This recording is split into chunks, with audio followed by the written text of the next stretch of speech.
ஆவடி அருகே அடுக்குமாடி குடியிருப்புகளில் சாலையில் அமைந்துள்ள கழிவுநீர் தொட்டியில் இருந்து நீர் வெளியேறி சுகாதாரக்கேடு ஏற்படுவதாக கூறிய அப்பகுதி மக்கள் சாலை மறியலில் ஈடுபட்டனர். சென்னை அடுத்த திருமுல்லைவாயில் 11வது வார்டு பகுதியில் உள்ள அடுக்குமாடி குடியிருப்புகளுக்கு அருகே சாலையில் கழிவுநீர் தொட்டி அமைக்கப்பட்டுள்ளது.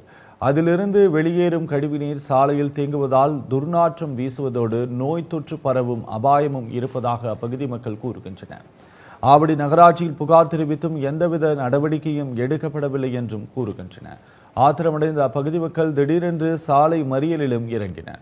போலீசார் பேச்சுவார்த்தை நடத்தி உடனடியாக நடவடிக்கை எடுக்க உறுதியளித்தனர். அதையடுத்து போராட்டம் கைவிடப்பட்டது. அதாவது கழிவு நீர் ரோட்ல விடுறாங்க. அது மெயின் நகராட்சி பார்க்கணும். ஆவடி சென்னை நகராட்சி பார்க்கணும். அது பார்க்க மாட்டேன்றாங்க. திருமுல்லைவாயில் ரயில்வே ஸ்டேஷன் இந்த வழியா போய் தான் போறது ஈஸி.